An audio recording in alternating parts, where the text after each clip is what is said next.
Donc il y avait une très grande diversité intellectuelle d'une part et manuelle d'autre part. Nous avons voulu rendre un hommage spécifique à un groupe de travailleurs qui s'appelait les tuyauteurs et qui est une des professions dominantes dans l'armement des navires. Une des 3 professions dominantes dans l'armement des navires.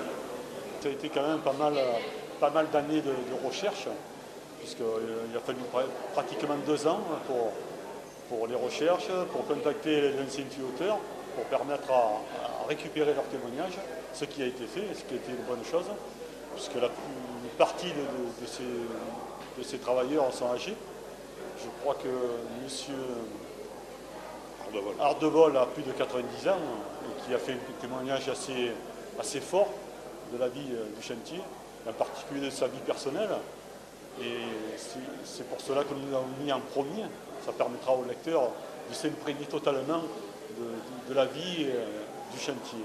Alors c'est vrai que tout le monde a accepté, mais au début du livre, il y a eu quand même c'est difficile à ouvrir les mémoires parce qu'il y a eu des fractures. Le fait d'être licencié, jeté pratiquement, et les gens ne voulaient plus parler du chantier.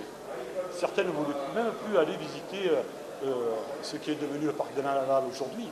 Donc on a redémarré, on a rapporté une certaine confiance, ils se sont ouverts. Le métier, les 20 dernières années, s'est beaucoup modifié. La manière dont nous avons terminé les années, les matériaux ont considérablement changé. Et en changeant, ils ont allégé une partie de la peine. Une partie de la peine. Et il y a aussi une partie du travail, comme vous le voyez au début du livre, il y avait une partie aussi intellectuelle. Alors c'est vrai qu'on a tout le temps été, nous, cadrés dans un travail profondément manuel, ce que le travail était, c'est un fait, mais en même temps, dans le cadre du développement, c'est développer une intelligence individuelle et collective. Et beaucoup de travailleurs qui ont témoigné ont acquis une notoriété professionnelle et je dirais notoriété y compris de grade, et intellectuelle, voilà, c'était le mot que je cherchais, et intellectuelle, très importante par rapport à la profession. Beaucoup des nôtres sont devenus de grands cadres des chantiers. Nous avons travaillé 48 heures jusqu'à longtemps après 68. Particulièrement, on est travaillé à bord.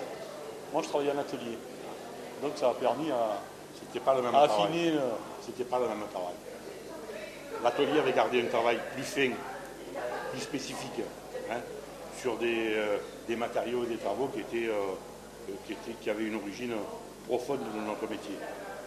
À bord, avec l'arrivée des nouveaux matériaux, le travail s'est rapidement spécialisé avec le PVC, c'est-à-dire le plastique pour faire recours. À ce niveau-là, ça a apporté un changement, même de notre époque. On peut revenir à l'expression virile. Parce que dans les sous-bassements du bateau, hein, double fond, cale, fond de cuve, etc., et la machine, le montage était particulièrement difficile. Il y avait au chantier de la Seigne un héritage, je dirais à la fois de notre origine sociale et un héritage syndical fort, qui a donné un esprit particulier aux hommes de l'entreprise. Quand je dis esprit particulier, y compris une partie de la direction. Ce n'était pas parce que c'était des gens de la direction qu'ils étaient tous idiots, pas du tout. Hein.